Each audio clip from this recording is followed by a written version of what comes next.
하나님 아버지, 우리에게 예수 이름 주셔서 감사합니다. 예수 믿고 구원받는 삶의 목적과 방향과 의미를 주셔서 감사합니다. 우리의 참된 기쁨의 소망이 되신 주님, 주님만이 이 세상의 소망이요 주님만이 우리의 기쁨입니다. 이 기쁨을 찬양하오니 저희 찬양을 받아 주시옵소서. 우리의 삶이 오늘도 주님을 향해 나아가지만 우리 안에 있는 온갖 모순과 우리 아픔과 우리의 혼란함과 우리의 주님 앞에 부끄러운 삶을 이 아침도 주님 앞에 내어놓고 말씀으로 치유받으며 새롭게 되기를 원합니다. 저희를 새롭게 하여 주옵소서. 하나님 말씀을 읽습니다. 말씀 가운데 저희들 찾아와 주옵소서. 예수님의 이름으로 기도하옵나이다. 아멘. 계속해서 사무엘하 1장 17절 말씀부터 27절까지 말씀이 되겠습니다.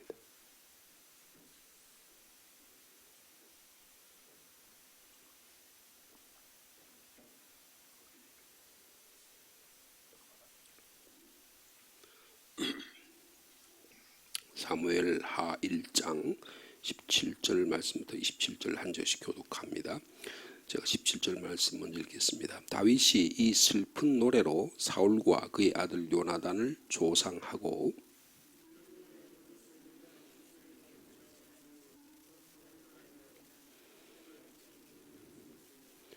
이스라엘아, 내 영광이 산 위에 죽임을 당하였도다. 오호라, 두 용사가 엎드러졌도다.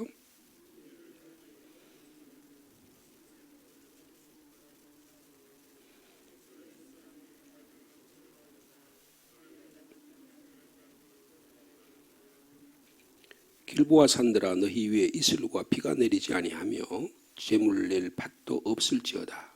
거기서 두 용사의 방패가 버림받음이니라. 곧 사울의 방패가 기름 부음을 받지 아니함 같이 됨이로다.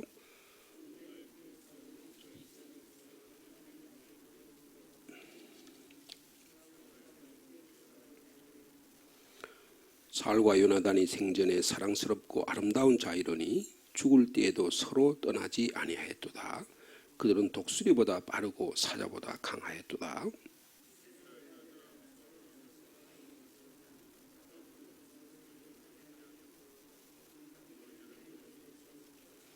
오호라, 두 용사가 전쟁 중에 엎드러졌도다. 요나단이 내 산 위에서 죽임을 당하였도다.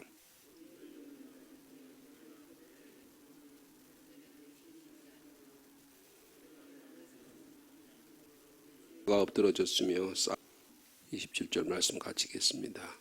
오호라, 두 용사가 엎드러졌으며 싸우는 무기가 망하였도다 하였더라. 조사입니다. 장례식에 조사를 읊은 거예요. 아마 다윗이 직접 쓴 것으로 생각이 됩니다. 자기 죽이려는 사람이잖아요. 한 10년, 한 20년 정도 늘 쫓겨다니면서 그렇게 자기를 아끼고 자기를 말하자면 중앙에 진출하게 하고 이스라엘의 위대한 장군으로 만들어준 사람이 또 사울이기도 하잖아요. 그리고 또 자기를 미갈과 결혼시켜서 그렇게 한 인물인데 어떻게 보면 자기의 장인이기도 하죠. 이스라엘의 지도자가 쓰러진 것입니다. 근데 어떻게 보면 또 개인적으로 보면 너무나 또 미흡잖아요. 자기를 그렇게 몇 차례나 죽이려고 그렇게 하는 사람, 여러분 누가 내게 눈초리만 봐도 막 나에게 좀 나쁜 소리만 해도 마음에 상처를 받는데 평생 동안 나를 따리 다니면서 나를 죽이려고 했는데 이런 슬픔이 나올까요? 오늘날 어떻게 보면요, 슬픔을 잃어버린 시대라고 볼 수 있어요. 모든 슬픔을 전부 다 이렇게 치장해가지고 이렇게 덮어가지고 없는 것처럼 그렇게 만들려는 시대예요. 그래서 이, 슬퍼하지 못한 시대에 살아가고 있습니다. 그래서 슬픔을 오늘 본문을 보면 슬픔으로 시작해서 슬픔으로 끝납니다. 그러니까 오늘 기독교 장례식에도 보면 저도 장례를 많이 해서 천국 환송식이라고 말을 하지만 그걸 또 한편에 보면요, 죽음은 죽음이에요. 그 가족의 아픔, 부모님을 잃어버린 그 슬픔, 그 슬픔을 슬픔대로 다 이렇게 표현해야 하는 것입니다. 굉장히 중요한 우리의 삶의 한 단면이다, 그렇게 볼 수가 있어요. 그런데 다윗은 이런 것을 표현할 수 있었다는 것입니다. 오늘 보면 똑같은 말이 3번 나와요. 19절과 그리고 25절과 27절에 나옵니다. 뭐라고 나옵니까? 오호라 두 용서가 엎드려, 슬프다, 그 말이에요. 우리나라가 일본에 의해서 을사보호족이라는 해서 1905년에 우리나라가 외교권과 군사권을 자치권을 잃어버렸을 때 한 애국지사는 오호라 통제라 이렇게 했어요. 너무나 슬프다. 나라가 이제 드디어 우리 국권을 잃어버렸구나. 우리가 도대체 어떻게 하느냐. 그럼 슬퍼할 때 슬퍼할 줄 알아야 됩니다. 예수님도 그렇게 말씀하셨죠. 이 시대가 기쁜 때 기뻐할 줄 모르고, 피리를 부는데 춤을 출 줄 모르고, 슬픔의 노래를 부르는데 슬퍼할 줄 모르는 이런 시대에 산다. 그렇게 주님이 탄식한 적이 있습니다. 그럼 슬픔은 슬퍼할 줄 알아야 돼요. 근데 이 다윗이라고 하는 이 사람의 삶의 어떤 깊이, 자기의 욕망을 충족하기 위한 수단으로 정치를 사용하지 않는 거예요. 자기 개인적인 무엇을 성취하기 위한 것으로 인생을 살아가는 게 아니라는 거예요. 그런 것보다 훨씬 더 깊은 인생의 삶의 내용이 있다는 거예요. 그럼 저도 목회를 하는데 목회의 나름대로의 원칙이 있습니다. 저는 설교하는 설교자잖아요. 가능하면 우리 교인들에게 어떻게 하면 하나님의 말씀을 제대로 선포하고 말씀을 가르칠 수 있을까 하는 것이 목회자에게 주는 가장 중요한 사명입니다. 그래서 제가 결혼식이 있어도요, 제가 부득이하게 결혼식을 주례를 해야 되는 경우가 아니면 주말에 결혼식하면 제가 결혼식에 상주 내에서 영내에서 결혼식이 있으면 제가 참여를 하지만, 멀리 부산에서 결혼식이 있다든지 서울에서 결혼식이 있다든지 대구에서 결혼식이 있으면 가능하면 제가 참여하지 않습니다. 우리 사모가 가든지 아니면 우리 담당 교구장들이 보내서 그렇게 합니다. 그러나 장례식은 제가 꼭 갑니다. 장례식 꼭 가요. 주일날 장례식이 있어도 예배 다 끝나고라도 밤늦게까지라도 장례식에 참여합니다. 제가 배운 목회의 철칙입니다. 슬픔을 슬퍼할 수 있어야 돼요. 기쁨을 아는 사람 많지만 슬픔을 아는 사람은 오늘의 시대에 되게 적다는 거예요. 여러분, 다윗이 오늘 본문에 보면 되게 솔직합니다. 그리고 굉장히 순수해요. 그리고 되게 신실한 모습을 볼 수가 있는 것입니다. 개인적인 슬픔뿐만 아니고, 여러분, 이게 말하면 한 나라의 왕이잖아요. 그죠? 한 나라의 왕이 죽은 거예요. 그 한 나라의 왕이 죽었는데, 여러분, 그 17절 보세요. 다윗이 이 슬픈 노래로 사울과 그의 아들 요나단을 어떻게 돼? 조문했다 그랬어요. 조사를 한 겁니다. 그리고 이것을 명령을 해서, 나중에 왕이 됐다는 뜻이죠. 명령을 해서 그것을 유다 족속에게 가르쳤다는 것입니다. 그러니까 아직 다윗은 이스라엘 전체 왕이 아니에요. 이제 요 2장 후반부부터 이제 이 요나단이, 이 다윗이 이 헤브론이라는 곳에 가서 왕으로 거기서 이제 즉위를 해가지고 7년 5억 6개월 동안 그 헤브론에서 왕으로서 역할을 감당하는 이야기가 나와요. 근데 그래서 그 헤브론이라는 곳은 유다 족속들이 있는 것입니다. 다윗은 유다 족속이잖아요. 12지파 중에 유다 족속이에요. 유다 지파가 가장 인구가 많습니다. 가장 영향이 큰 지파예요. 그래서 유다 지파의 지도자로 부상을 하는데, 이 다윗 사울과 요나단의 죽은 이야기를 조문하고 나서 그걸 그 자기 부하들에게 명령을 해가지고 유다 족속에 가르치라고 했습니다. 그리고 이게 어떻게 했다는 이 노래가 돼가지고 가르쳤다는 거예요. 아, 다윗이 우리 지도자가 사울을 슬퍼하는구나. 자기가 직접 이게 가사를 붙여가지고 노래를 했다는 거예요. 근데 이것을 이름을 무슨 노래라고 했어요? 활노래라. 활이라고 하는 것은 용기를 상징하는 것입니다. 활노래라는데 이게 어디에 기록되어 있다고요? 야살의 책에 기록되었다 그랬습니다. 여러분, 야살의 책이라고 하는 말이 이게 위대한 전쟁에 승리하는 사람들, 전쟁의 승리의 노래들을 묶어놓은 책인가 봐요. 그러니까 아마 그 당시에 야살의 책이라는 게 있었던 것 같아요. 그러니까 우리도 찬송가가 있잖아요, 그죠? 찬송가를 묶어놔가지고 뭐 600 몇 장까지 돼 있잖아요. 그러니까 그 당시에 이스라엘의 전쟁에 승리한 내용들 쭉 사사 시대의 기드온과 같은 사람이 있고 여호수아가 있고 모세가 출애굽기 15장에 보면 그 홍해를 기적같이 건넜을 때 찬양하는 노래들이 있잖아요. 뭐 여러 가지 것들이 있었을 것 같아요. 그래 이런 것들을 신앙적인 전쟁 무용담을 기록해놓은 책이 야살의 책이에요. 근데 이게 그 당시에 이 사무엘서를 쓸 당시에 이 책이 있었던 것 같아요. 그래가지고 이게 우리도 왜 뭐 예를 들면은 뭐 농가 원령가라든지 아니면 민족의 뭐 여러 가지 이야기들이 전해져 내려오잖아요, 그죠? 민담들이 내려오고 그 다음에 노래들이 내려오고 그런 각 지역마다 슬픈 노래들이 있고 그러잖아요.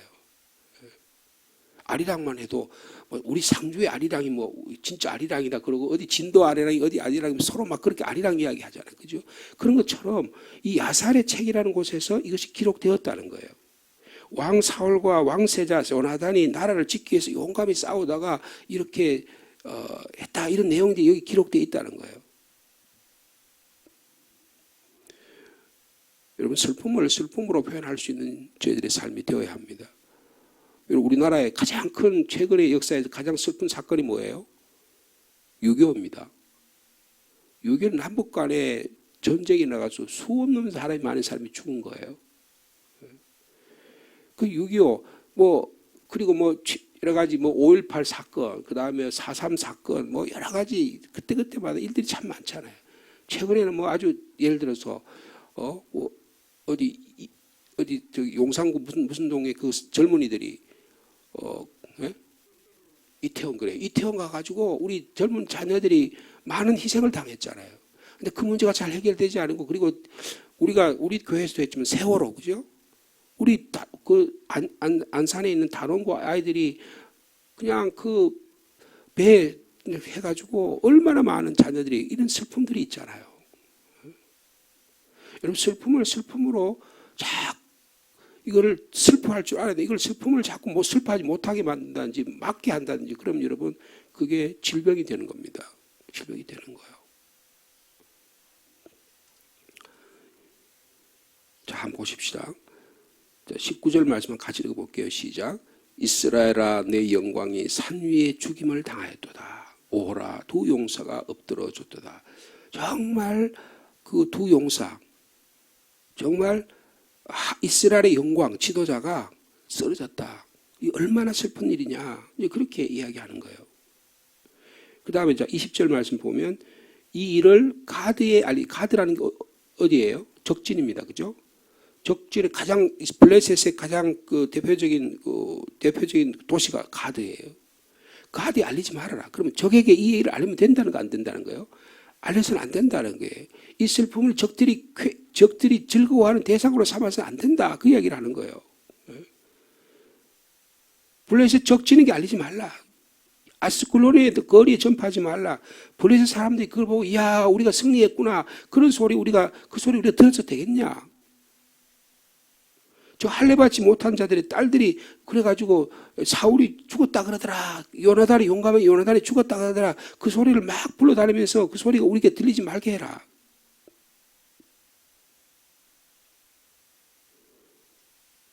그 다음 21절 보세요. 여러분, 이 다윗이라는 분이 어떤 뭐라 그럴까요? 그 삶의 깊이가 있는지를 잘 표현하는 말들이에요. 잘 보세요. 자, 21절 보면 길보아 산들아 너희 위에 이슬과 비가 내리지. 왜 길보아 산에게 이슬과 비가 내리지 말라 그러죠? 여기서 누가 죽었어요? 사울이 죽었어요. 위대한 지도자가 거기 죽었는데 너희들이 거기 가지고 그렇게 그냥 길보아 산이 옛날처럼 아름답고 그래야 되겠냐 그 말이에요. 길보아 산 너희들이 저주를 받아야 된다. 이럴 정도로 슬픔을 표현하는 거예요.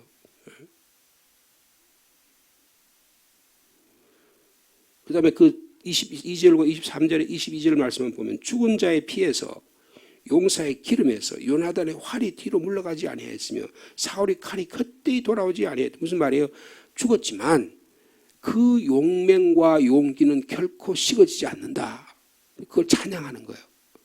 여러분 누구 장례식에 가면 그러잖아요. 이분이 이런 삶을 살았는데 그분의 삶은 결코 기억될 것입니다. 잊혀지지 않을 것입니다.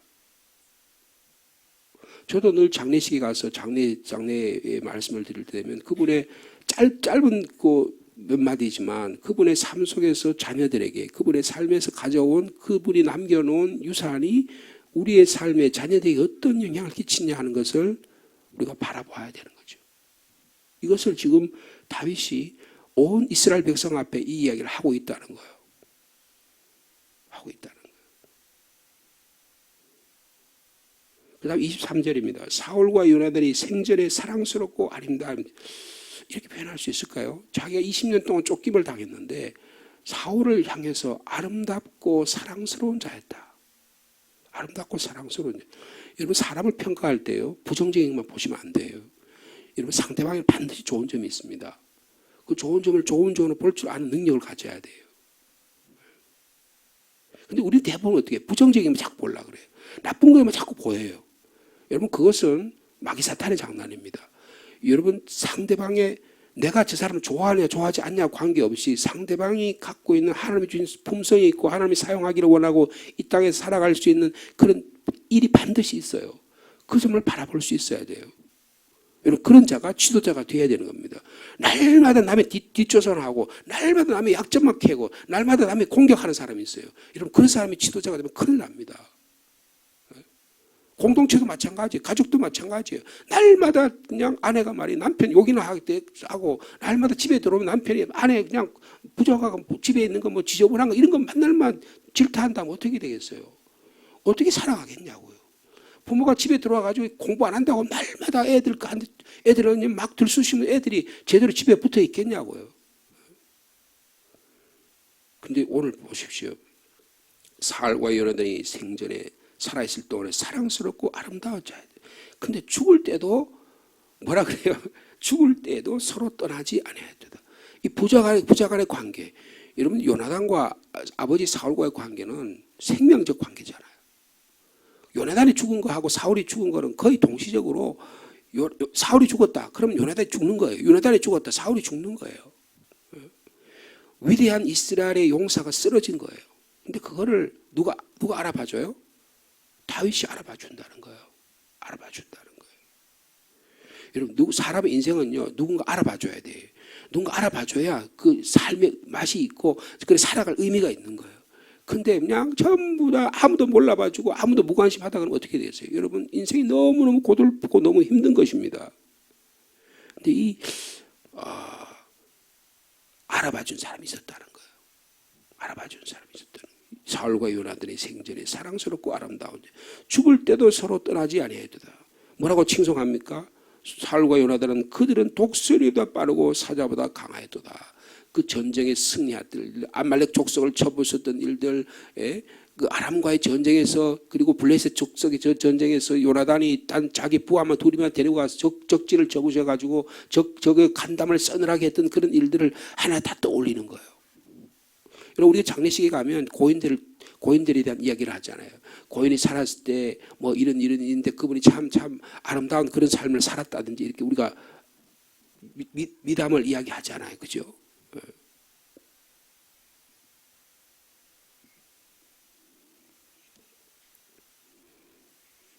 그럼 24절입니다. 이스라엘의 딸들아 사울을 슬퍼하여 울지어다.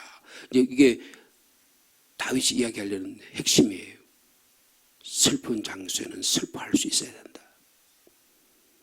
이스라엘에 따라 사울을 슬퍼하고 울어라. 그가 살아있을 때 지도자는 뭐 했냐? 붉은 옷으로 여러분을 화려하게 입었고 그 나라를 그래도 부족국가 지금 겨우 이제 나라가 이제 세우려고 하는 이런 그런 어려운인데 그걸 애를 써가지고 전쟁 블레셋으로부터 전쟁에서 우리 민족을 보호하고 전사들을 모아가지고 이 블레셋을 살려주려고 여러 가지 노력했단 말이에요. 그리고 금고리기를 너에게 채워줘서 그래도 삶의 모습을 갖추려고 하지 않았느냐. 여러분 보세요. 박정희라고 하는 대통령이 있잖아요. 그죠? 극단적인 나눠져 있잖아요. 그죠? 여러분 어떤 정파에서는 막 박정희 죽일 사람이라고 그러고 어떤 사람은 박정희가 막 찬송을 하잖아요. 여러분 올바른 판단력을 가진 사람은 어떻게 해요? 잘된 거는 잘된 거라고 이야기하고 잘못되지 못한 것은 잘되지 못했다고 이야기할 수 있어야 돼요. 근데 무조건 그냥 반대만 하는 거예요. 무조건 반대만 하는 거예요. 여러분 그것은 지도자로서 해야 될 역할이 아닙니다. 올바른 지도자는요. 잘된 것은 잘된 것으로 보고 못된 것은 못된 것으로 평가해서 보다 한 걸음 더 나아가야 되는 거예요. 여러분 우리나라가 일본하고 날마다 원수관계에 맺어야 되겠습니까? 그러니까 날마다 국민들에게 옛날 그 과거의 상처를 자꾸 상처를 해가지고 일본 저거 죽일 놈이다 그래야 되겠어요? 물론 일본이 잘못한 게 맞아요. 그죠? 일본이 회개를 해야 됩니다. 일본이 참여를 해야 되는 거예요. 독일 사람들이 왜 위대한 민족입니까? 왜 통일하는 게 쉽게 주셨겠어요? 독일 사람들은 자기들이 잘못한 1차, 2차 세계대전의 전쟁에 자기들이 전범이잖아요. 무릎을 꿇고 가가지고 유대인들 앞에서 머리를 숙이고 우리가 잘못했다. 사과한다. 지금도 계속 배상을 하고 있잖아요. 일본 사람들 그거 못하잖아요. 그죠? 그렇다 그래서 그들이 못한다고 우리가 날마다 돈 내놔라 날마다 그러면서 회개하라 그래야 되겠어요? 여러분 우리나라가요. 정치적으로 일본보다 훨씬 앞선 나라입니다. 아직도 우리가 열등의식이 사로잡히면 안 돼요. 한국의 민주화가요. 일본보다 훨씬 앞서 있습니다. 인권도 일본보다 우리나라가 훨씬 앞선 나라예요. 여러분 신앙적으로 우리나라는 기독교 국가라고 말할 수 있을 정도예요. 일본은 잡신이 있는 나라입니다. 일본은 아직도 천황을 섬기고 그들의 마음속에는 아주 비굴한 마음이 있는 거예요. 근데 그게 두려우니까 표현을 못하는 거예요. 일본 사람이 그런 사람들입니다. 근데 그를 놓고 날마다 공격만 해야 되겠어요? 여러분 그걸 넘어서야 돼요. 이제는. 여러분 그런 것들이 넘어서야 우리나라가 하나님이 들어쓰신 나라가 된다고요. 물론 일본이 우리가 잘못했다 미안하다 그래가지고 해결하고 한 걸음 더 나가야 되겠죠. 그죠? 그러나 거기 계속 머물러 있어서는 안 된다는 거예요. 자 여기에 이 조사의 가장 결정적인 부분은 여러분 25절과 26절입니다. 25절 26절 같이 읽을까요? 시작. 오호라 두 용사가 전쟁 중에 엎드러졌도다. 요나단이 내 산 위에서 죽임을 당하였도다. 자, 26절 내 형 요나단이여 내가 그대를 애통하면 그대는 내게 심히 아름다움이라. 그대가 나를 사랑함이 기이하여 여인의 사랑보다 더해. 여기 지금 다윗의 마음이 아주 애절하게 나타납니다. 요나단을 뭐라 그래요? 사울 왕을 조사를 하다가 지금 그 다음에 진짜 마음이 어디 가 있어요? 요나단에게 가 있습니다. 요나단이 자기 생명을 살려줬잖아요. 요나단이 자기를 목숨처럼 아껴줬잖아요. 그 아버지가 창을 찌르려는데 자기가 가로막고 서서 아버지 왜 내 사랑하는 요나단을 다윗을 왜 죽이려고 그럽니까? 당신의 충성한 사위가 되고 당신의 충성한 나라를 지킨 사람 아닙니까? 어떻게 그러시려고 그래요? 차라리 저를 죽이세요. 그랬던 사람이잖아요. 그 요나단이 다윗을 보는 순간에 너무너무 사랑스러워가지고 자기 목숨까지 내놓은 왕위를 내놓은 사람이잖아요. 그죠? 여러분 우리가 지금 사무엘상의 말씀을 쭉 우리가 묵상했지만 요나단이 뭐라 그래요?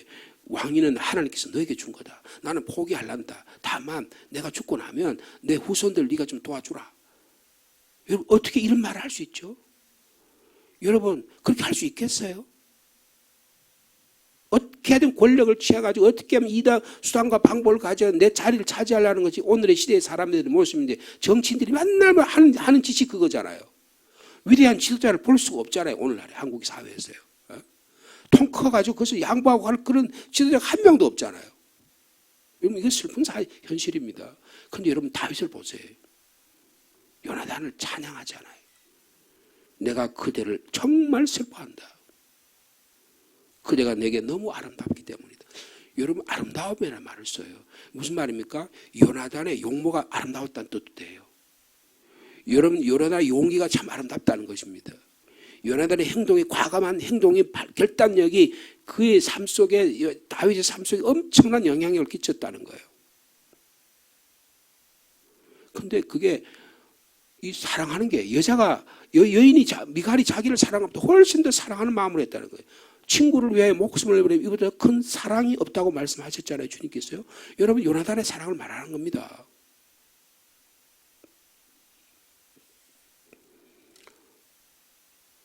여러분, 저희들이 이 사무엘서에서 왜 이 다윗의 조사를 여기다 적어놨을까요? 남의 죽은 이야기, 슬퍼하는 이야기 여기다 왜 넣어놨을까요? 네? 우리 뭐 조사 쓸 데가 없어 여기다 써놨을까요? 야살의 책에 기록된 걸 여기다 다윗이 쓴 것을 이스라엘 백성들이, 유다 족속이 가르쳐가지고, 노래로 가르쳐가지고 이것을 부르게 만들었을까요? 여러분, 우리의 삶에 있어서 슬픔, 우리의 삶의 비극적인 요소들을 우리 마음속에 간직한 것을 드러낼 수 있어야 된다는 거예요. 드러낼 수 있어야 되는 거예요. 여러분, 공적인 슬픔이라는 게 있어요. 제가 예를 들면 우리나라 6.25라든지 6.25 같은, 우리나라 6.25를 추념하잖아요. 이거 반드시 필요한 것입니다. 필요한 거예요. 유대인들의 대학살. 근데 지금도 유대인들 대학살, 지금 독일 사람들 아직도 그걸 기념하고 있습니다. 자기가 남을 죽여놓고 우리가 잘못했다고 자기들이 사죄하고 참여하는 거예요. 진정한 그리스도인의 삶의 모습이에요. 전쟁의 역사라는 건, 인류의 전쟁의 역사는 끊임없이 그런 피를 흘리는 그런 것들이에요. 그러니까 그 안에 깊은 상처가 녹여져 있는 거예요. 이런 목회라는 게 뭘까요?